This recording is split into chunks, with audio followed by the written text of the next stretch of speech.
Hello दोस्तों, कैसे हो आप सब। मैं आज एक नावल आपकी खिदमत में लेके हाजिर हुई हूँ। नावल का नाम है मोहब्बत हो गई है। इस कलम असरार रहमान, किस्त नंबर 1।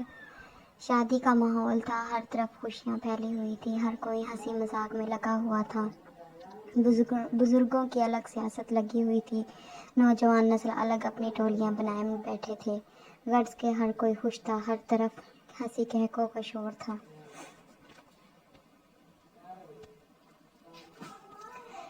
अफीरा, तुम्हें अम्मी कब से ढूंढ रही है, जाओ, उन्हें तुमसे कोई ज़रूरी काम है, बड़ी भाभी ने फूली सांसों के साथ इससे कहा, जो कभी फूलों की थाली लिए इधर से उधर करती तो कभी मेहमानों को चाय कॉफ़ी सर्व करती नजर आती, तो कभी अपने कजनस के साथ हंसी ठठोलियाँ करती पाई जाती, तो कभी बच्चों के साथ बच्ची बनी नजर आती। किधर हैं अम्मी, मैं तो काफ़ी देर से उन्हें नहीं देखा। एक हाथ से अपने पीले रंग के भारी भरकम लहंगे को पकड़े, दूसरे हाथ में काफ़ी की ट्रे पकड़ी को जैसे घन चक्कर बनी हुई थी। बड़ी भाभी ने मुस्कुराकर अपनी मासूम सी नंद को देखा। लाओ ये ट्रे मुझे दो, मैं मेहमानों को देखती हूँ। तुम अम्मी के पास जाओ, वो अपने रूम में है, कुछ ज़रूरी काम है उन्हें तुमसे। मैं बस अभी गई और अभी आई। नहीं, तुम आराम से जाओ और आराम से आओ, इतनी जल्दी की कोई ज़रूरत नहीं। भाभी ने धीरे से इसे धप लगाई तो वो हंसती हुई अम्मी के कमरे की तरफ बढ़ गई। अम्मी, आपने मुझे बुलाया। वो दरवाज़ा खोलकर जैसे ही अंदर दाखिल हुई, सामने बेड पर अब्बू के साथ एक बावकार और खूबसूरत से शख्स को बैठे देखा, जबकि अम्मी पास ही सोफे पर बैठी थी। अफीरा, मैं कब से तुम्हें ढूंढ रही हूँ।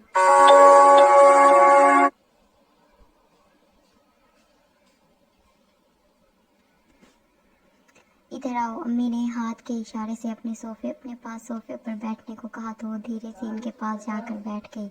ये रही इस घर की लाडली और आपकी भतीजी अफीरा। सलाम करो बेटा, तुम्हारे चाचू हैं। अम्मी के कहने पर इसने धीरे से सलाम किया। वालेकुम सलाम, माशाल्लाह, बहुत प्यारी बच्ची है आपकी। भाई साहब, नाजिया तो इसकी मासूमियत पर फिदा हो जाएगी।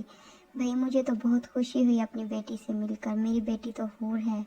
जुनैद, मेरे दिल का चैन, इसी के दम से तो घर में रौनक लगी रहती है।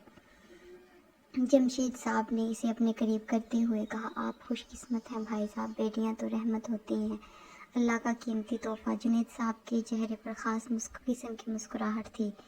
जमशेद साहब के पास बैठी अफीरा इन सब बातों में मगन देखकर अम्मी से इजाज़त लेकर कमरे से इस तरह भागी जैसे बिल्ली की कैद से चूहा भागता है। क्या बकवास है ये, मैं नहीं जाऊंगी। अम्मी की बात सुनकर वो हत्ते से उखड़ गई। तुमसे पूछा किसने है, बस तुम जा रही हो सो जा रही हो।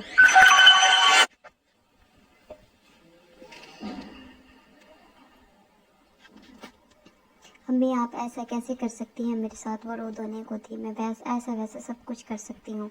अम्मी तो जैसे जालिम समाज बन गई। यार, तुम्हें ही तो घूमने का दिल कर रहा था। ज़ारा भाई ने अपने तौर से इसे मनाना चाहा। अकेले भी कोई घूमने जाता है, वो भी इतनी दूर। इसने दूर को लंबा किया। तुम्हारी जगह मैं होती तो हंसी खुशी चली जाती। समरा भाभी ने अपने दिल की बात कह दी। तो आप चली जाए ना, मेरे जाने का कोई काम ही नहीं है। वो बुढ़ाई मतलब या फिरा, यार क्यों जिद कर रही हो। जिद मैं कर रही हूँ या आप, मेरा चांद। जुनैद तुम्हें अपनी बेटी की तरह मानता है, अपने पापा की बात मान ले। मैं वादा करता हूँ अगर तुम्हारा दिल ना लगा तो पहली फुर्सत में तुम्हें ले आऊँगा मैं खुद। जमशेद साहब ने इसका सर सहलाते हुए कहा, पर पापा, आपको तो पता है मैं आप लोगों के बिना अकेली नहीं रह सकती। कुछ ही दिनों की बात है, पर मैं अकेले कमरे में कैसे रहूँगी। मुझे तो अंधेरे से डर लगता है। वो अब असल बात पर आई। हाँ हाँ हाँ, तो ये बात है। इब्रार भाई को हंसी आई, जबकि बाकी सब इसकी बात पर मुस्कुरा दी, क्योंकि सब जानते थे कि इसे अंधेरे से डर लगता है।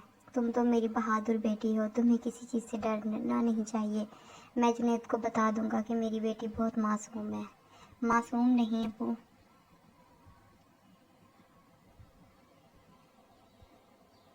डरपोक है बाबा। इब्रार की छेड़ने पर इसने घूरा, तो मेरा चंदा राजी है। जी बाबा, लेकिन अगर मैं बोर हुई तो वापस आ जाऊंगी। इसने अपना फैसला सुनाया। हाँ हाँ बिल्कुल, सब एक साथ बोले, लेकिन मेरी पैकिंग आप लोग करेंगे। इसने भाभीियों की तरफ इशारा किया। बदतमीज़ लड़की, वरना मैं नहीं जाऊंगी। इसने मुझे भाभी की बात बीच में काट कर धमकी दी। अच्छा, मेरी माँ मंजूर है, बड़ी भाभी ने हार मानते हुए कहा, और बाकी सब के साथ मिलकर इसकी पैकिंग करने लगी, क्योंकि एक दिन बाद इसका टिकट था। ज़ारा भाई के साथ स्टेशन पर खड़ी इधर उधर नज़र दौड़ा रही थी।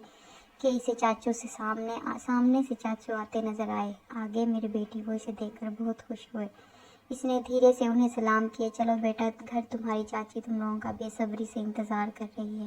سوری چاچو پر میں نہیں آ سکتا، آفس کے کام سے مجھے کہیں اور جانا ہے. ابرار بھائی نے دھیرے سے کہا. ارے بیٹا تو کل چلے جانا، اپنی چاچی سے تو مل لو. پھر کبھی چاچو فرصت سے آؤں گا انشاءاللہ. میری سیٹ بک نہ ہوتی تو میں ضرور رکتا، پر مجبوری ہے.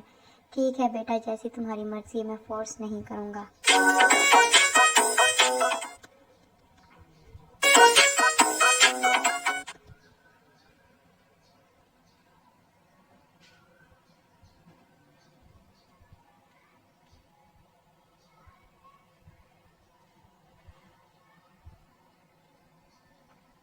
میں فورس نہیں کروں گا، لیکن افیرہ تب تک میرے پاس رہے گی جب تک میں چاہوں گا.